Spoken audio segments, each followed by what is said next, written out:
Folks, like my other market updates, we're going to have a look at what happened a year ago in the town of Stouffville across all home types. So that's condos, semis, town, links, everything, detached, everything.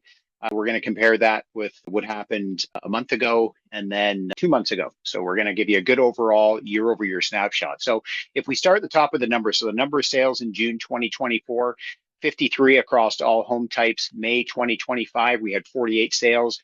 That stayed consistent through June 25 of 48 total sales, again, across all home types. Average sale price, $1,309,000 in June 2024 in Stouffville. May 2025, $1,306,000, and trending for June, $1,270,000. So year over year, we are down. Now, bear in mind with the average sale price, again, it's going to depend on what's predominantly selling that month. Is it going to be, is it mostly homes, smaller homes? Pull that number around because we're not dealing with a specific home segment. We're dealing with all homes segments. So just bear that. But yes, overall, year over year, and this is what the media is pushing, that the market is down because prices are down. The SNLR stands for sales to listings ratio. It tells us out of the homes that came on the market that month, what is the percentage of those particular homes that are selling? So a year ago, June 2024, 46% of the homes came on the market sold. May 25, 25% of the homes came to the market sold. So the other side of that math would be 75% aren't selling for those that aren't paying attention. And currently, June 25, so 22.9% of the houses that came on the market sold. So again, as a seller, you're literally hovering around 78% of the houses that come on the market don't sell.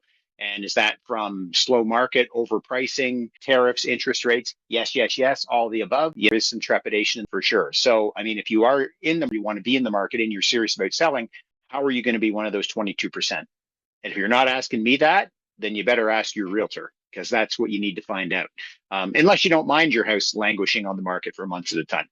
Months of inventory remaining tells us that if no other homes came on the market after the rate of consumption, how long would it take to deplete the inventory if all we had left was a particular group of houses? So 4.35 months of inventory a year ago, 6 months of inventory in May, currently 6.95. So inventory growing.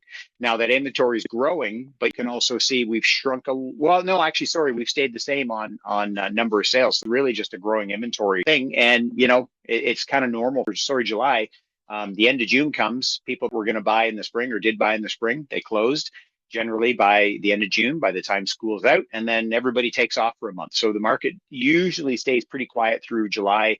Doesn't usually start picking up again until like second week of August. And of course, once we get into usually halfway through September, get kids back to school, people back to work, and usually what happens at that point is things start to kind of move forward more normally. But I don't think we've really seen a lot of normal in the real estate market, the GTA in 2025. Sale price to list price ratio, homes selling 97% of asking a year ago in May. Currently sitting in June at 98% of listing price. So under days on market to get a home sold, 26 days to get a home sold in June 24, but 41 total days on the market.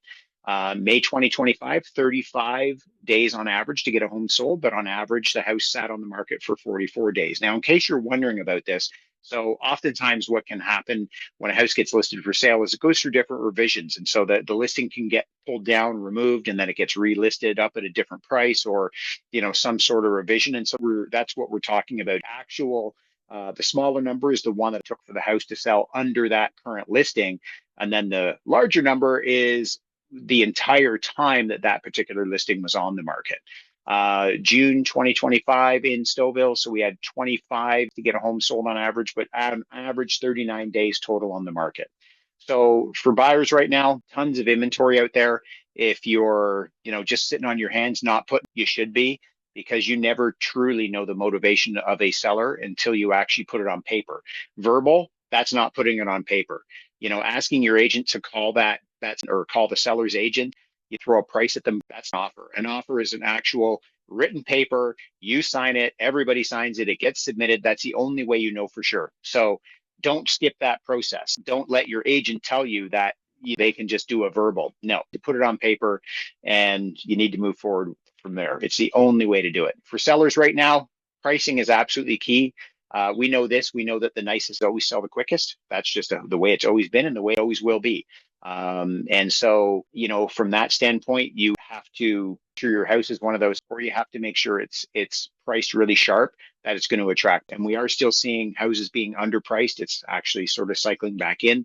The houses being priced at 999 sell at 200,000 over asking. We are seeing a little bit more of that. And people say all the time, well, you hate the game. Well, you got to miss it works. I mean, because that's why real estate agents keep doing it, because it actually brings the people in. And so that's what we're seeing a little bit more. So definitely you want to make sure if you have a plan to get sold here, how are you going to be one of 23%? And usually it's just by being real sharp with your number. So if you have any questions on how this particular market update would pertain to your specific type, feel free to reach out. Chat soon.